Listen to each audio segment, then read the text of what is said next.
Yes, of course. So in 2015, I wrote a book called Lessons in, oh, one second. Oh, you have it? Ta-da! Yay! Look at that ugly There it mug. is. Yeah. It's so big. Oh my God. When I looked at it online, I didn't expect it to be that big. Yes, yes. So I wrote that book, and it's entitled Lessons in Realistic Watercolor, and it's distributed by Penguin Random House. And Cool. when I was learning watercolor, there were a bunch of florals.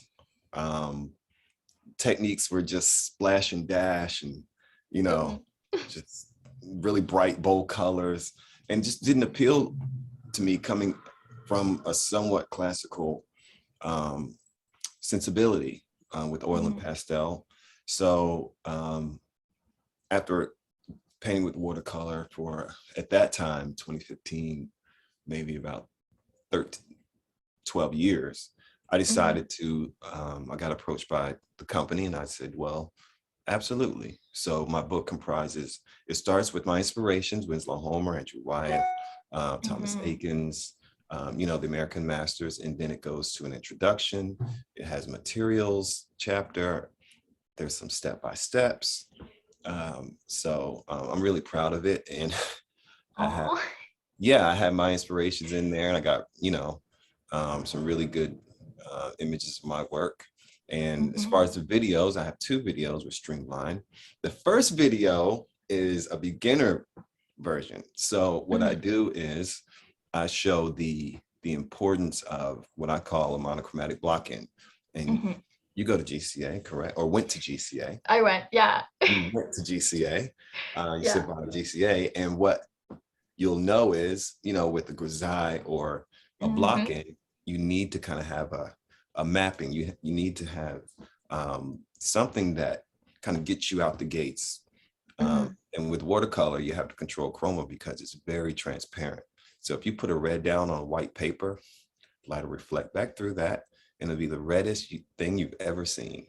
Yeah. So with the beginner video, I show how to use the monochromatic block-in with a tonal gray value scale. And then I take them through the application of color on top of that. And then the other video is a little bit more advanced. I start with the monochromatic block-in, but I work really quickly through to a complete finish. So those are the 2 videos I have with Streamline, and they are available on Streamline's video website and lilypubs.com. It's produced by we'll put the link in the bio, and also on the YouTube in the description. So if anyone wants to check these out, just click the link in the bio or in the show notes. I was actually checking them out, and there's something really, what's really cool is that I know that you're very inspired by the old masters, and it's usually mentioned like Rembrandt and Vermeer. And what's really cool about the monochromatic approach that you do is, I was like, oh my God, this is indirect painting. You do this with oil painting. I didn't even know you could do that with watercolor. That's right.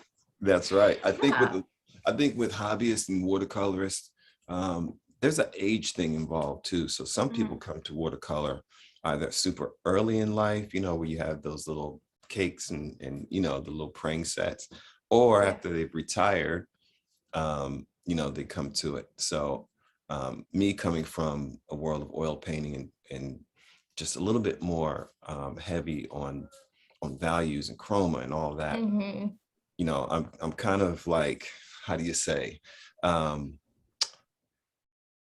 crashing the party when it comes to painting watercolor, because I'm bringing other sensibilities to watercolor. I think if I start out just as watercolor, I wouldn't see things the way I see them, so that's that's true. And I have noticed that, like, between mediums and stuff, they do inform each other in a certain way.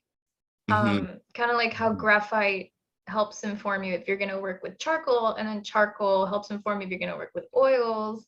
So it kind of like they help each other out. They do help each other out. Yeah, that's right. But since I've never tried watercolor, admittedly, I'm like, I might buy one of your videos, because I'm like, I don't know what I would even do. Jump in on the advanced one, Laura. Just jump out there.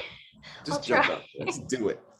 Yeah. Do it. And then another interesting thing that I noticed that is, I saw it on like the descriptions of your videos, and I was like checking out, I'm like, muffin tins?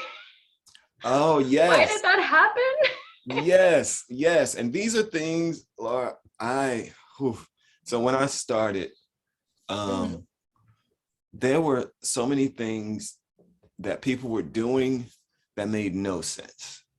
So there's the, like on a plastic watercolor palette, you'll have like the little divots to put your paint. And then they'll have these little sections, you know, and it's all about 1/4 of an inch. So imagine filling that up with watercolor and then painting a big 20 by 30 watercolor, you know, you're gonna run out of watercolor. And that happened to me a couple of times mid-stroke. And then you got streaking, and it just gets weird because it dries while you're mixing up watercolor.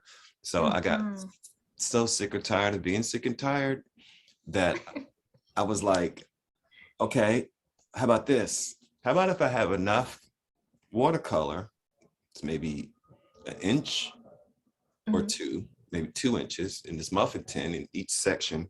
If I mix up, let's just say I mix up a Payne's Gray and a burnt sienna, rather than having a little bit to spread around this whole page, how about I have a little bit more and I won't run out, and I might have that for the whole day. How about that?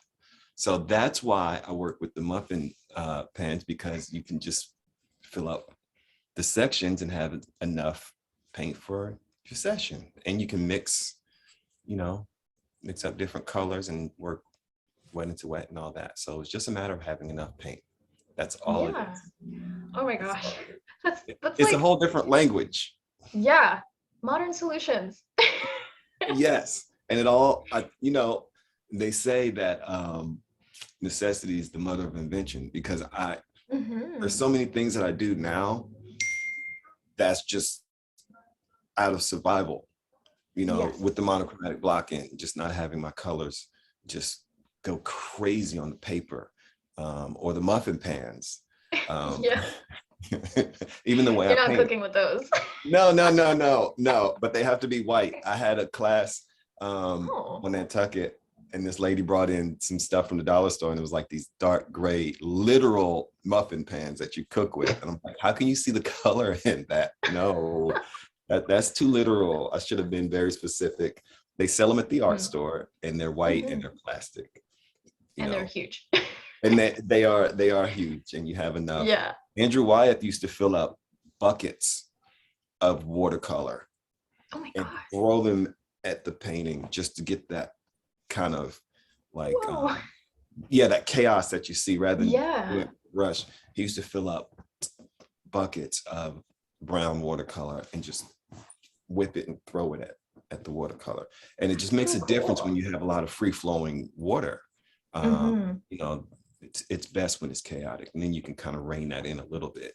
But bitty, I mean, it's not enough. I mean, unless you're making like a tiny painting. Little baby, yes, baby painting. Yes, absolutely. Yes, but you work like much larger scale than that. So yes, I work on a full sheet. Over the pandemic, I did 2 40 by 60s, and it was just as soon as I heard the world was shut down in March, I started in April, and I have pictures on my Instagram. It's just like this, and it was just so great. I broke go big or go home. Go big. Yeah. In the pandemic, so you had no choice but to be home. I was just locked in, you know. And I think a lot of people started projects or learned a different language, or, you know, cook things they wouldn't normally cook because you're just trapped in your house, you know, and the world shut down. It slowed down, you know, and made some really, really big work, things that I wanted to do for a long time, you know. I think it was a really good opportunity to do that, because I found that like pre-pandemic, like I felt like I had no time to actually like experiment or to try something I'd never done with my work. And then with the pandemic, I was like, I have all this time now. I mean, obviously it was a tough time because, you know, money was tight and everything, but you're still like, oh, I should focus on something productive at least. That's right. Make a positive, and we don't know how long. At that time, we didn't know how long it was going to go. Yeah. We had our health. Yes. So it was it was really good for my mental health, you know, to work on the big problems, the big issues. And yeah, the world opened up, and then we lost a little bit of the, you know, the anonymity and, you know, the privacy. And now here we are. But it was really good. We're on the other side. Yes, we're on the other side. Yeah.